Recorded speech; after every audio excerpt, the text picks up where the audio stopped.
সূরা আল কাহাফ। রহমান রহিম আল্লাহ তাআলার নামে। সব তারিফ আল্লাহ তাআলার জন্য, যিনি তার একজন বিশেষ বান্দার প্রতি এ গ্রন্থ নাজিল করেছেন এবং তার কোথাও তিনি কোন রকম বক্রতা রাখেননি। একে তিনি প্রতিষ্ঠিত করেছেন সহজ সরল একটি পথের উপর, যাতে করে আল্লাহ তাআলার পক্ষ থেকে সে নবী তাদের জাহান্নামের আযাবের ব্যাপারে সতর্ক করে দিতে পারে এবং যারা ঈমানদার, যারা নেক কাজ করে তাদের সে এ মর্মে সুসংবাদ দিতে পারে যে তাদের জন্য আল্লাহর দরবারে উত্তম পুরস্কার রয়েছে, যেখানে তারা চিরকাল থাকবে। এবং সেসব লোকদেরও ভয় দেখাবে যারা মূর্খের মতো বলে আল্লাহ তাআলা সন্তান গ্রহণ করেছেন। এ দাবির পক্ষে তাদের কাছে কোনো জ্ঞান সম্মত দলিল প্রমাণ নেই। তাদের বাপ দাদাদের কাছেও এ ব্যাপারে কোনো যুক্তি ছিল না। এটা সত্যিই বড় একটি কঠিন কথা যা তাদের মুখ থেকে বের হচ্ছে। আসলে তারা জঘন্য মিথ্যা ছাড়া কিছুই বলেনি।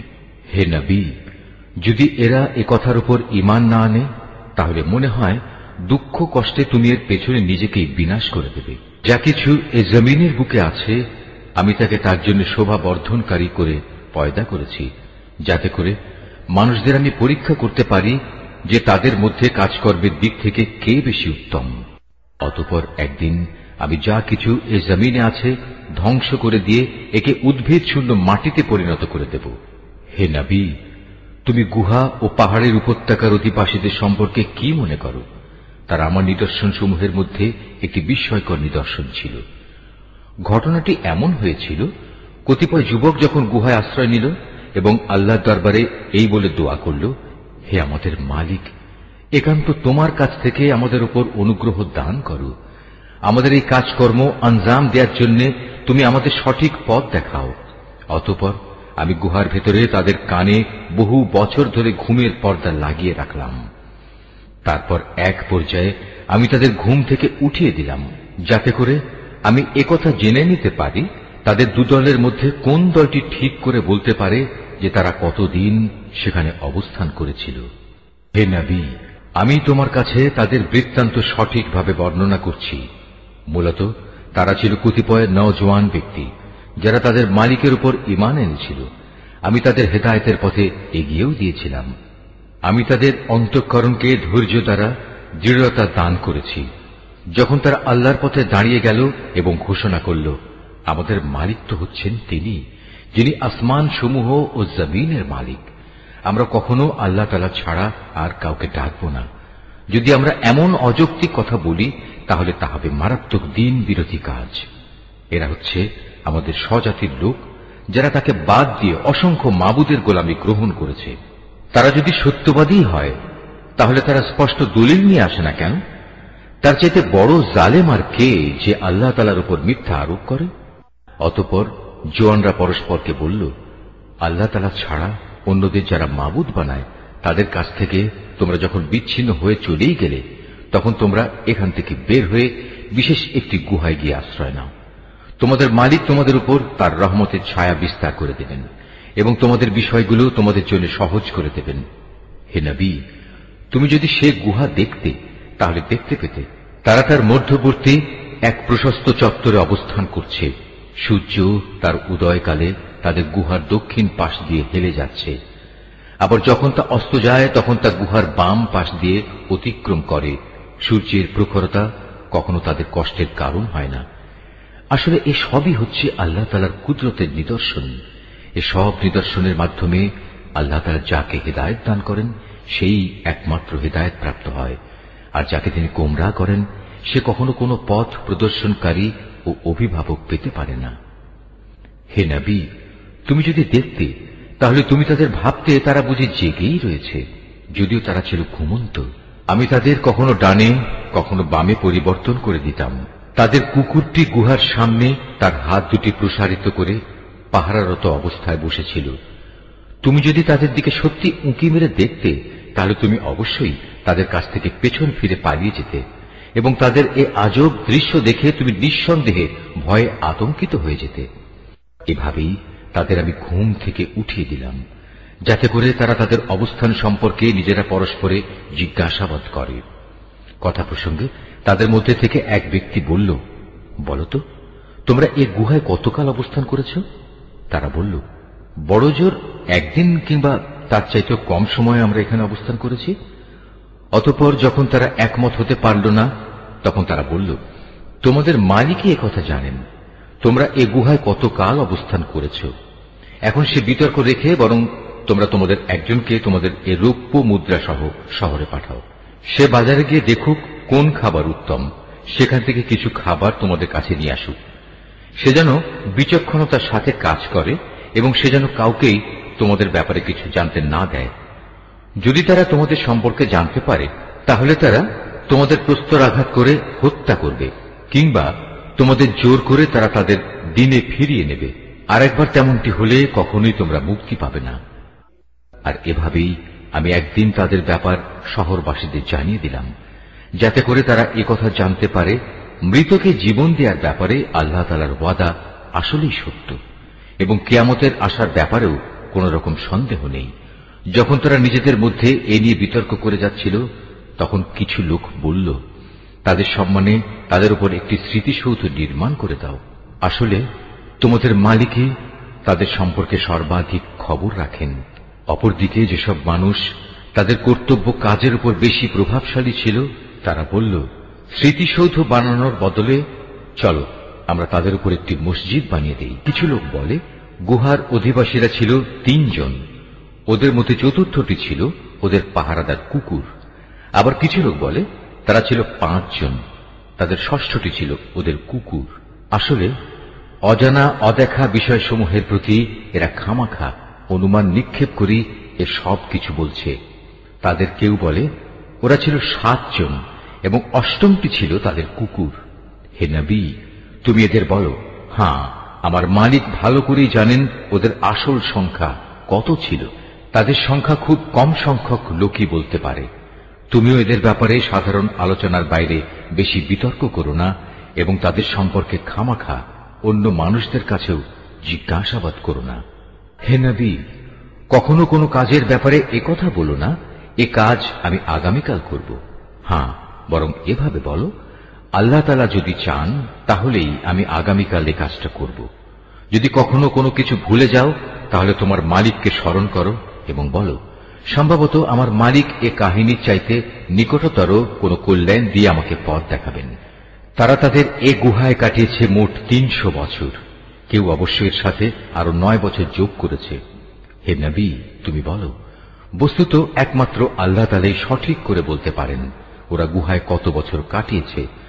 আসমান সমূহ ও জমিনের যাবতীয় অজানা অদেখা বিষয়ের জ্ঞান তো একমাত্র তার জন্য নির্দিষ্ট রয়েছে।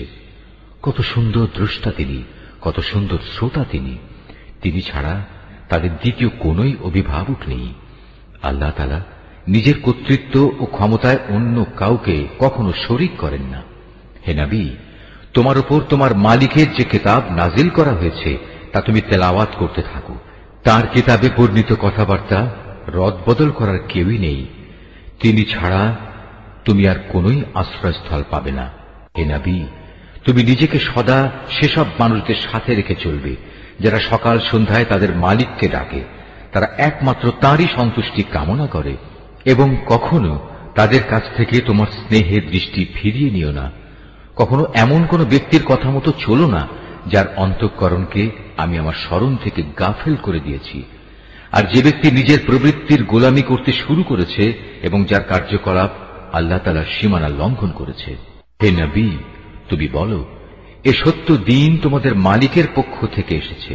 সুতরাং যার ইচ্ছা সে এর উপর ঈমান আনুক, আর যার ইচ্ছা সেটা অস্বীকার করুক। আমি তো এ অস্বীকারী জালেমদের জন্য এমন এক আগুন প্রস্তুত করে রেখেছি যার বেষ্টনী তাদের পুরোপুরি পরিবেষ্টন করে রাখবে।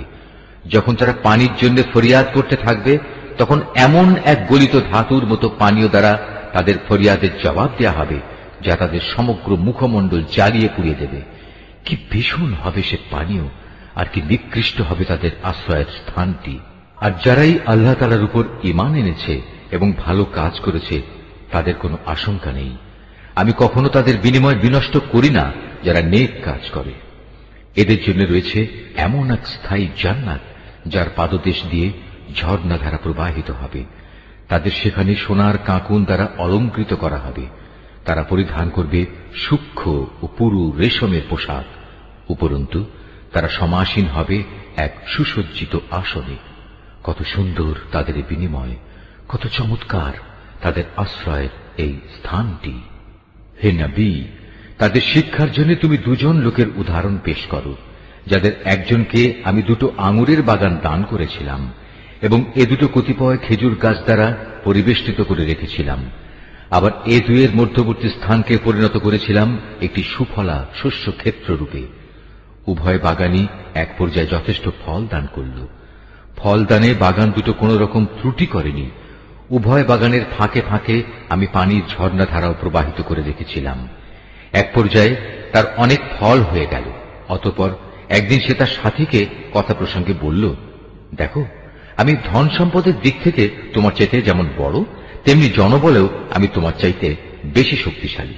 নিজের শক্তি সামর্থ্যের ব্যাপারে বাড়াবাড়ি করতে করতে সে নিজের বাগানে গিয়ে প্রবেশ করল এবং বলল, আমি ভাবতেই পাচ্ছি না এ বাগানের সৌন্দর্য কোনোদিন নিঃশেষ হয়ে যাবে। আমি এও মনে করি না একদিন এসব ধ্বংস হয়ে কিয়ামত প্রতিষ্ঠিত হবে এবং কিয়ামতের পর আমাকে যদি আমার মালিকের সামনে ফিরিয়ে নেওয়াও হয়, তাহলে এর চাইতে উৎকৃষ্ট কোনো কিছু আমি সেখানে পাব। তার সে গরিব সাথীটি, যে তার সাথে কথা বলছিল, বলল, এ পার্থিব সম্পদ দেখে তুমি কি সত্যি সে মহান সত্তাকে অস্বীকার করছো, যিনি তোমাকে প্রথমত মাটি থেকে অতঃপর শুক্র কণা থেকে পয়দা করেছেন, পরিশেষে তিনি তোমাকে একটি মানুষের আকৃতিতে পূর্ণাঙ্গ করেছেন? কিন্তু আমি তো বিশ্বাস করি সেই সৃষ্টিকর্তা আল্লাহ তাআলাই হচ্ছেন আমার মালিক এবং আমার মালিকের কোনো কাজের সাথেই আমি কাউকে শরীক করি না। কত ভালো হতো তুমি যখন তোমার ফলবতী বাগানে প্রবেশ করলে তখন যদি তুমি একথা বলতে, আল্লাহ তাআলা যা চেয়েছেন তাই হয়েছে। আল্লাহ তাআলা ব্যতী রেখে কারোই কিছু ঘটানোর শক্তি নেই। যদিও তুমি আমাকে ধনে জনে তোমার চাইতে কম দেখলে, কিন্তু আমি আল্লাহ তাআলার উপর ঈমান রাখি। সম্ভবত আমার মালিক আমাকে তোমার এ পার্থিব বাগানের চাইতে উৎকৃষ্ট আখিরাতের কোন বাগান দান করবেন এবং অকৃতজ্ঞতার জন্য তোমার বাগানের উপর আসমান থেকে এমন কোন বিপর্যয় নাজিল করবেন, ফলে তা উদ্ভিদ শূন্য এক বিরান ভূমিতে পরিণত হয়ে যাবে, কিংবা তার পানি তার জমিনের নিচেই অন্তর্হিত হয়ে যাবে। তেমন কিছু হলে তুমি কখনো তা আবার খুঁজে আনতে পারবে না। অতঃপর তাই ঘটল। তার বাগানের ফল ফলারিকে বিপর্যয় এসে ঘিরে ফেলল। তখন সে ব্যক্তি সেই ব্যয়ের উপর, যা সে বাগানের শোভাবর্ধনের পেছনে করেছিল, হাতের উপর হাত রেখে আক্ষেপ করতে লাগল। বাগানের অবস্থা এমন হল যা তা মুখ থুবড়ে পড়ে থাকল এবং সে নিজের ভুল বুঝতে পেরে বলতে লাগল, কত ভালো হতো যদি আমি আমার মালিকের ক্ষমতার সাথে অন্য কাউকে শরীক না করতাম। যারা বাহাদুরি করেছে তাদের কোন দলই আজ তাকে আল্লাহর এই প্রতিশোধের মোকাবেলায় সাহায্য করার জন্য অবশিষ্ট রইল না, না সে নিজে কোন রকম প্রতিশোধ নিতে পারল। কেননা এখানে রক্ষা করার যাবতীয় এখতিয়ার একমাত্র আল্লাহ তাআলার, যিনি একমাত্র সত্য। পুরস্কার দানে ও পরিণাম নির্ধারণে তিনিই উত্তম। হে নবী, তুমি এদের কাছে দুনিয়ার জীবনের উদাহরণ পেশ করো। এই জীবনটা হচ্ছে এমন যেমন আমি আকাশ থেকে পানি বর্ষণ করি, যার কারণে জমিনের উদ্ভিদ ঘন সুশোভিত হয়ে ওঠে, অতঃপর এক সময় বাতাসটা উড়িয়ে নিয়ে ফেরে। মূলত আল্লাহ তাআলা সব কিছুর উপর প্রচন্ড ক্ষমতাবান। ধন সম্পদ ও সন্তান সন্ততি হচ্ছে তোমাদের পার্থিব জীবনের কতিপয় অস্থায়ী সৌন্দর্য মাত্র। চিরস্থায়ী হচ্ছে মানুষের নেক কাজ, আর তা হচ্ছে তোমার মালিকের কাছে পুরস্কার পাওয়ার জন্য অনেক ভালো। আর কোন কল্যাণময় কিছু কামনা করতে গেলেও তা হচ্ছে উত্তম। যেদিন আমি পাহাড় সমূহকে চলমান করে সরিয়ে দেব এবং তুমি এই পৃথিবীকে দেখবে তা একটি শূন্য প্রান্তর, সেদিন আমি তাদের মানব কুলকে এক জায়গায় জড়ো করব, কোন একজনকেও আমি বাদ দেব না। তাদের সবাইকে তোমার মালিকের সামনে সারিবদ্ধভাবে এনে হাজির করা হবে। অতঃপর আমি বলবো, আজ তো তোমরা সবাই আমার কাছে এসে গেছো, ঠিক যেমনি করে আমি তোমাদের প্রথমবার পয়দা করেছিলাম, কিন্তু তোমরা অনেকেই মনে করতে আমি তোমাদের দ্বিতীয়বার আমার কাছে হাজির করার জন্য কোন সময়সূচি নির্ধারণ করে রাখিনি। অতঃপর তাদের সামনে আমল নামা রাখা হবে। তখন নাফরমান ব্যক্তিদের তুমি দেখবে সে আমল নামায় যা কিছু লিপিবদ্ধ আছে তারা তার কারণে খুবই আতঙ্কগ্রস্ত থাকবে। তারা বলতে থাকবে, হায় দুর্ভাগ্য আমাদের, এ আবার কেমন গ্রন্থ! এ তো দেখছি আমাদের জীবনের ছোট কিংবা বড় প্রত্যেক বিষয়ের হিসাব রেখেছে। তারা যা কিছু করেছে তার প্রতিটি বস্তুই তারা সে গ্রন্থে মজুদ দেখবে। তোমার মালিক সেদিন কার উপর বিন্দুমাত্র জুলুমও করবেন না। স্মরণ করো যখন আমি ফেরেশতাদের বলেছিলাম তোমরা সবাই আদমকে সাজদা করো, তখন তারা সবাই সাজদা করল, কিন্তু ইবলিস সাজদা করল না। সে ছিল আসলে জিনদেরই একজন। সে তার মালিকের আদেশের নাফরমানি করল। যে এত বড় নাফরমানি করল, তোমরা কি তাকে এবং তার বংশধরদের আমার বদলে তোমাদের অভিভাবক হিসেবে গ্রহণ করে চলেছ? অথচ প্রথম দিন থেকেই সে তোমাদের প্রকাশ্য দুশমন। চেয়ে দেখো জালেমদেরকে নিকৃষ্ট বিনিময় দেয়া হয়েছে। আকাশমণ্ডলী ও পৃথিবী সৃষ্টি করার সময় আমি তাদের কাউকে ডাকিনি, এমনকি স্বয়ং তাদের নিজেদের বানানোর সময়ও তো আমি তাদের ডাকিনি। আসলে আমি তো অক্ষম ছিলাম না যে তাদের পরামর্শ আমার দরকার। অন্যদের যারা গোমরাহ করে আমি তাদের সাহায্য গ্রহণ করি না। যেদিন তিনি এদের বলবেন তোমরা তাদের ডাকো যাদের তোমরা আমার শরীক মনে করতে, ওরা তাদের ডাকবে, কিন্তু তারা তাদের এ ডাকে কোনোই সাড়া দেবে না। আমি এদের উভয়ের মাঝখানে এক মরণ ফাঁদ রেখে দেব। এ নাফরমান লোকেরা যখন আযাব দেখতে পাবে তখন তারা বুঝে যাবে তারা এক্ষুনি সেখানে গিয়ে পতিত হচ্ছে, আর একবার সেখানে পতিত হলে ওরা তা থেকে কখনোই মুক্তির পথ পাবে না। আমি মানুষের বোঝার জন্য এই কোরআনে সব ধরনের উপমা ও উদাহরণ বিশদভাবে বর্ণনা করেছি, কিন্তু মানুষের অধিকাংশই এ নিয়ে তর্ক করে। হেদায়েত যখন মানুষের সামনে এসে গেল তখন ঈমান আনা ও গুনাহের জন্য তাদের মালিকের কাছে ক্ষমা চাওয়া থেকে তাদের কোন জিনিস বিরত রাখছে? তারা সম্ভবত পূর্ববর্তী মানুষদের অবস্থা তাদের কাছে এসে পৌঁছানোর কিংবা আমার আযাব তাদের সামনে এসে হাজির হবার অপেক্ষা করছে। আমি তো রসুলদের পাঠাই যে তারা মানুষদের জন্য জান্নাতের সুসংবাদবাহী ও জাহান্নামের সতর্ককারী হবে, কিন্তু যারা কুফরি করেছে তারা ছোটখাটো বিষয় নিয়ে ঝগড়া শুরু করে যাতে তারা সত্যকে ব্যর্থ করে দিতে পারে। মূলত তারা আমার আয়াতসমূহকে এবং যেসব বিষয় দিয়ে তাদের জাহান্নাম থেকে সতর্ক করা হয়েছিল তাকে বিদ্রূপের বিষয়ে পরিণত করে নিয়েছে। তার চাইতে বড় জালেম আর কে আছে যাকে তার মালিকের আয়াতসমূহ স্মরণ করিয়ে দেয়া হচ্ছে এবং সে এর থেকে মুখ ফিরিয়ে দিচ্ছে। সর্বোপরি যা কিছু গুনাহের বোঝা তার হাত দুটো অর্জন করেছে সে তা ভুলে যায়। আমি তাদের অন্তরের উপর জাহেলিয়াতের আবরণ লাগিয়ে দিয়েছি যেন তারা সত্য দিন বুঝতে না পারে। এমনি ভাবে তাদের কানেও এক ধরনের কঠিন বস্তু ঢেলে দিয়েছি, এ কারণে তারা সত্য কথা শুনতে পায় না। অতএব হে নবী, তুমি ওদের যতই হেদায়েতের পথে ডাকো না কেন তাদের কখনো হেদায়েত দেয়া হবে না। হে নবী, তোমার মালিক বড়ই ক্ষমাশীল ও দয়াবান। তিনি যদি তাদের সবাইকে তাদের কৃতকর্মের জন্য শাস্তি দিতে চাইতেন তাহলে তিনি সহজেই তা ত্বরান্বিত করতে পারতেন, বরং এর পরিবর্তে তাদের জন্য শাস্তির একটি প্রতিশ্রুত ক্ষণ রাখা আছে যা থেকে ওদের কারুই পরিত্রাণ নেই। এই জনপদ ও তাদের অধিবাসীরা যখন আল্লাহ তাআলা সীমা লঙ্ঘন করেছিল তখন আমি তাদের নির্মূল করে দিয়েছি। তাদের ধ্বংসের জন্যও একটি দিনক্ষণ নির্দিষ্ট ছিল। হে নবী, তুমি এদের মূসার ঘটনা শোনাও। যখন মূসা তার খাদেমকে বলল, যতক্ষণ পর্যন্ত আমি দুটো সাগরের মিলনস্থলে না পৌঁছব ততক্ষণ পর্যন্ত আমি আমার পরিকল্পনা থেকে ফিরে আসব না। যদি আমাকে এজন্য দীর্ঘ সময় পর্যন্ত চলতে হয় তবু আমি চলতে থাকব। যখন তারা উভয়ে সেই প্রত্যাশিত দুটো সাগরের সঙ্গম স্থলে এসে পৌঁছল তখন তারা উভয়ই তাদের খাবারের জন্য রাখা মাছটির কথা ভুলে গেল। সে মাছটি ছুটে গিয়ে সুড়ঙ্গের মতো একটি পথ করে সহজেই সাগরে চলে গেল। যখন তারা আরো কিছু দূর এগিয়ে গেল তখন সে তার খাদেমকে বলল, এবার আমাদের নাস্তা নিয়ে এসো, আমরা আজকের সফরে সত্যি ভারী ক্লান্ত হয়ে পড়েছি। সে বলল, তুমি কি দেখোনি আমরা যখন শিলাখণ্ডের পাশে বিশ্রাম করছিলাম তখন আমি মাছের কথা ভুলেই গিয়েছিলাম। আসলে শয়তানি আমাকে ভুলিয়ে দিয়েছে যে আমি তার কথাটা স্মরণ রাখব। আর সে মাছটিও কি আশ্চর্যজনক পদ্ধতিতে নিজের পথ ধরে সাগরের দিকে নেমে গেল।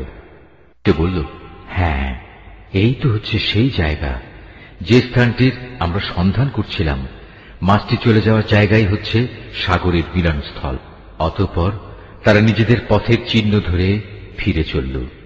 এরপর তারা সেখানে পৌঁছলে তারা আমার বান্দাদের মাঝ থেকে একজন পুণ্যবান বান্দাকে সেখানে পেল, যাকে আমি আমার অনুগ্রহ দান করেছি। উপরন্তু তাকে আমি আমার কাছ থেকে বিশেষ জ্ঞান দান করেছিলাম। মুসা তাকে বলল, আমি কি তোমার অনুসরণ করতে পারি, যাতে করে আল্লাহ তাআলার কাছ থেকে যে জ্ঞান তোমাকে শেখানো হয়েছে তার কিছু অংশ তুমি আমাকে শেখাতে পারো? সে বলল, হ্যাঁ পারো, তবে আমার সাথে থেকে তা তুমি কখনো ধৈর্য ধারণ করতে পারবে না। অবশ্য এটাও ঠিক, যে বিষয়ে তোমার জ্ঞান সীমার বাইরে তার উপর তুমি ধৈর্য ধরবেই বা কি করে? সে বলল, আল্লাহ তাআলা যদি চান তাহলে তুমি আমাকে ধৈর্যশীল হিসেবেই পাবে, আমি তোমার কোনো আদেশেরই বরখেলাপ করব না। সে বলল, আচ্ছা, যদি তুমি আমাকে অনুসরণ করোই তাহলে কোনো বিষয় নিয়ে আমাকে কিছু জিজ্ঞেস করবে না, যতক্ষণ না সে কথা আমি নিজেই তোমাকে বলে দেব। অতঃপর তারা দুজন পথ চলতে শুরু করল। নদীর পাড়ে এসে উভয়ই একটি নৌকায় আরোহণ করল। নৌকায় উঠেই সে তাকে ছিদ্র করে দিল। সে বলল, তুমি কি এজন্য তাকে ছিদ্র করে দিলে যেন এর আরোহীদের তুমি ডুবিয়ে দিতে পারো? তুমি সত্যিই এক গুরুতর অন্যায় কাজ করেছ। মুসার কথা শুনে সে বলল, আমি কি তোমাকে এ কথা বলিনি, আমার সাথে থেকে তুমি কখনো ধৈর্য ধারণ করতে পারবে না? সে বলল, আমি যে ভুল করেছি সে ব্যাপারে তুমি আমাকে পাকড়াও করো না, এবং এ ব্যাপারে আমার উপর বেশি কঠোরতাও আরোপ করো না। আবার তারা পথ চলতে শুরু করল। কিছুদূর গিয়ে তারা উভয়ে একটি কিশোর বালক পেল। সাথে সাথে সে তাকে হত্যা করে ফেলল। এ কাজ দেখে সে বলল, তুমি তো কোন রকম হত্যার অপরাধ ছাড়াই একটি নিষ্পাপ জীবনকে বিনাশ করলে। তুমি সত্যি একটা গুরুতর অন্যায় কাজ করে ফেলেছ। আমি কি তোমাকে একথা বলিনি যে তুমি আমার সাথে থেকে ধৈর্য ধরতে পারবে না? সে বলল, যদি এরপর আর একটি কথাও আমি তোমাকে জিজ্ঞেস করি তাহলে তুমি আমাকে তোমার সাথে রেখো না। অবশ্য এখন তো তুমি আমার পক্ষ থেকে ওজর পেশ করার প্রান্ত সীমায় পৌঁছে গেছো। আবার তারা চলতে শুরু করল। কিছুদূর এগিয়ে তারা জনপদের অধিবাসীদের কাছে পৌঁছল। সেখানে পৌঁছে তারা সেই জনপদের অধিবাসীদের কাছে কিছু খাবার চাইল, কিন্তু তারা তাদের মেহমানদারি করতে অস্বীকার করল। অতঃপর সেখানে তারা একটি পতনোন্মুখ পুরনো প্রাচীর দেখতে পেল। সে প্রাচীরটা সোজা করে দিল। সে বলল, তুমি চাইলে তো এদের কাছ থেকে এর উপর কিছু পারিশ্রমিক গ্রহণ করতে পারতে। সে বলল, বেশ, এখানেই তোমার আমার মধ্যে বিচ্ছেদ হয়ে গেল, কিন্তু তার আগে যেসব কথার ব্যাপারে তুমি আমার সাথে ধৈর্য ধরে থাকতে পারোনি তার ব্যাখ্যা আমি তোমাকে বলে দিতে চাই। প্রথম ঘটনাটি হচ্ছে নৌকা সম্পর্কিত। মূলত তা ছিল কয়েকজন গরিব মানুষের মালিকানাধীন। তারা এটা দিয়ে সমুদ্রে জীবিকা অন্বেষণের কাজ করত, কিন্তু আমি নৌকাটিতে একটা ছিদ্র করে তাকে ত্রুটিযুক্ত করে দিতে চাইলাম, কারণ তাদের সামনে ছিল এমন এক বাদশা যে ত্রুটিবিহীন যে নৌকাই পেত তা বল প্রয়োগে ছিনিয়ে দিত। আর হ্যাঁ, সে কিশোরটির ঘটনা। তার পিতামাতা উভয় ছিল মোমেন। আমি আশঙ্কা করলাম বড় হয়ে সে এদের দুজনকেই আল্লাহর নাফরমানি ও কুফর দ্বারা বিভ্রান্ত করে দেবে। আমি চাইলাম তাদের মালিক তার বদলে তাদের এমন একটি সন্তান দান করবেন যে দিনদারি ও রক্তের সম্পর্ক রক্ষার ব্যাপারে তা চেয়ে অনেক ভালো প্রমাণিত হবে। সর্বশেষ ওই যে প্রাচীরটির ব্যাপার, আসলে তা ছিল শহরের দুটি এতিম বালকের। এর নিচেই তাদের জন্য রক্ষিত ছিল গুপ্ত ধনভাণ্ডার। ওদের পিতা ছিল একজন নেককার ব্যক্তি। এই কারণেই তোমার মালিক চাইলেন ওরা বয়ঃপ্রাপ্ত হোক এবং তাদের সে ভাণ্ডার থেকে তারা সম্পদ বের করে আনুক। এই প্রাচীরটাকেই আমি তাদের বড় হওয়া পর্যন্ত দাঁড় করিয়ে রাখতে চেয়েছিলাম। এ ছিল মূলত তোমার মালিকের অনুগ্রহ দ্বারা সম্পাদিত কতিপয় কাজ। এর কোনটাই কিন্তু আমি আমার নিজে থেকে করিনি। আর এ হচ্ছে সেসব কাজের ব্যাখ্যা যে ব্যাপারে তুমি আমার সাথে থেকে ধৈর্য ধারণ করতে পারছিলে না। হে নবী, এরা তোমার কাছে জুলকারনাইন সম্পর্কে জানতে চায়।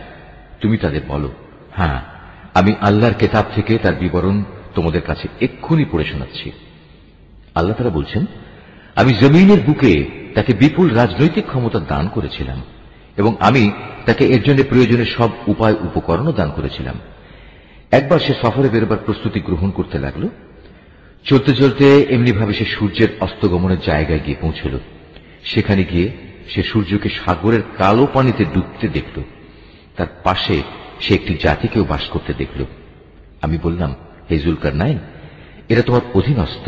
তুমি ইচ্ছে করলে তাদের শাস্তি দিতে পারো, অথবা তাদের সাথে তুমি সদয় ভাব গ্রহণ করতে পারো।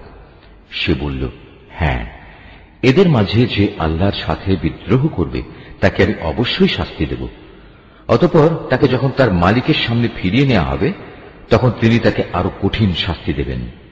অপরদিকে যে ব্যক্তি আল্লাহর উপর ঈমান আনে এবং নেক কাজ করে তার জন্য আখিরাতে থাকবে উত্তম পুরস্কার। আর আমিও তার সাথে আমার কাজকর্ম সম্পাদনের সময় একান্ত বিনম্র ব্যবহার করব। অতঃপর সে আরেক অভিযানে পথে বেরোল। এমনকি চলতে চলতে সে সূর্যোদয়ের স্থানে গিয়ে পৌঁছল। তখন সে সূর্যকে এমন একটি জাতির উপর দিয়ে উদয় হতে দেখল যাদের জন্য তার প্রখর তাপ থেকে আত্মরক্ষার জন্য আমি কোন অন্তরাল সৃষ্টি করে রাখিনি। যুলকারনাইনের ঘটনা ছিল এরকমই। আমার কাছে সে সম্পর্কিত পুরোপুরি খবরই মজুদ আছে। অতঃপর সে আর এক অভিযানে পথে বেরোল। এমনকি পথ চলতে চলতে সে দুটো প্রাচীরের মধ্যবর্তী স্থানে গিয়ে পৌঁছল। দুই পর্বতের মধ্যবর্তী স্থানে পৌঁছে সে এমন এক সম্প্রদায়ের লোকদের পেল যারা যুলকারনাইনের কোনো কথাই তেমন বুঝতে পারছিল বলে মনে হল না। তারা অতি কষ্টে তাকে বলল, হে বাদশাহ যুলকারনাইন, অবশ্যই ইয়াজুজ মাজুজ নামক দুটো সম্প্রদায় এই জমিনে নানা রকম বিপর্যয় সৃষ্টিকারী। এমত অবস্থায় তাদের থেকে বাঁচার জন্য আমরা কি তোমাকে এ শর্তে কোন রকম একটা কর দেব যে তুমি আমাদের এবং তাদের মাঝে একটি প্রাচীর বানিয়ে দেবে?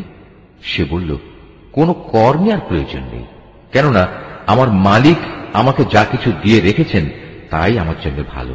হ্যাঁ, শারীরিক শক্তি দ্বারা তোমরা আমাকে সাহায্য করতে পারো। আমি তোমাদের এবং তাদের মাঝে এক মজবুত প্রাচীর বানিয়ে দেব। তোমরা আমার কাছে এ কাজের জন্য লোহার পাতসমূহ নিয়ে এসো। অতঃপর সে অনুযায়ী তা আনা হল এবং প্রাচীর তৈরির কাজও শুরু হল।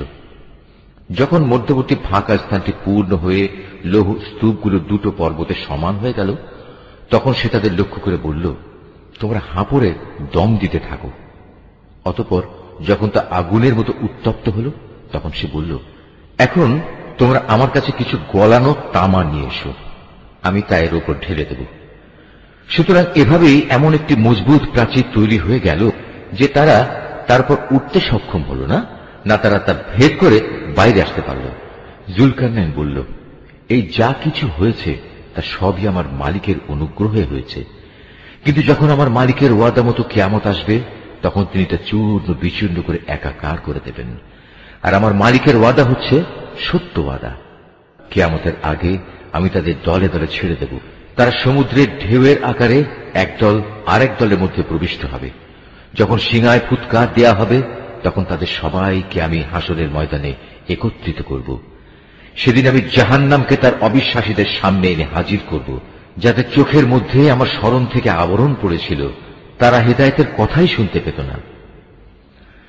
কাফেররা কি একথা মনে করে নিয়েছে যে তারা আমার বদলে আমারই কতিপয় গোলামকে অভিভাবক বানিয়ে নেবে, আর আমি এ ব্যাপারে তাদের কোনো জিজ্ঞাসাবাদই করব না? আমি তো জাহান্নামকে কাফেরদের মেহমানদারির জন্য সাজিয়ে রেখেছি। নবী, এদের তুমি বলো, আমি কি তোমাদের এমন লোকদের কথা বলবো যারা আমলের দিক থেকে সম্পূর্ণ ক্ষতিগ্রস্ত হয়ে পড়েছে? এরা হচ্ছে সেসব লোক যাদের সমুদয় প্রচেষ্টা এই দুনিয়ায় বিনষ্ট হয়ে গেছে, অথচ তারা মনে মনে ভাবছে তারা বুঝি ভালো কাজই করে যাচ্ছে। এরাই হচ্ছে সেসব লোক যারা তাদের মালিকের আয়াতসমূহকে অস্বীকার করে এবং অস্বীকার করে তার সাথে ওদের সাক্ষাতের বিষয়টিও। এর ফলে ওদের সব কর্মই নিষ্ফল হয়ে যায়। তাই কিয়ামতের দিন আমি তাদের জন্য ওজনের কোন মানদণ্ড স্থাপন করব না। এটাই জাহান্নাম, এটাই হল তাদের যথার্থ পাওনা, কেননা তারা স্বয়ং স্রষ্টাকেই অস্বীকার করেছে। উপরন্তু তারা আমার আয়াতসমূহ ও তার বাহক রসুলদের বিদ্রুপের বিষয় হিসেবে গ্রহণ করেছে। অপরদিকে যারা আল্লাহ তাআলার উপর ঈমান এনেছে এবং সে অনুযায়ী নেক আমল করেছে তাদের মেহমানদারির জন্য জান্নাতুল ফিরদাউস সাজানো রয়েছে। সেখানে তারা চিরদিন থাকবে। সেদিন তারা সেখান থেকে অন্য কোথাও যেতে চাইবে না। হে নবী, তুমি এদের বলো, আমার মালিকের প্রশংসার কথাগুলো লিপিবদ্ধ করার জন্য যদি সমুদ্র কালি হয়ে যায় তাহলে আমার মালিকের জ্ঞানের কথা লেখা শেষ হওয়ার আগেই সমুদ্র শুকিয়ে যাবে। এমনকি যদি আমি তার মতো আরো সমুদ্রকে লেখার কালি করে সাহায্য করার জন্য নিয়ে আসি তবু। হে নবী, তুমি এদের বলো, আমি তো তোমাদের মতোই একজন রক্ত মাংসের মানুষ, তবে আমার উপর ওহী নাজিল হয়, আর সে ওহীর মূল কথা হচ্ছে তোমাদের মাবুদ হচ্ছেন একজন। অতএব তোমাদের মাঝে যদি কেউ তার মালিকের সাক্ষাৎ কামনা করে সে যেন হামেশা নেক আমল করে, সে যেন কখনো তার মালিকের ইবাদতে অন্য কাউকে শরীক না করে।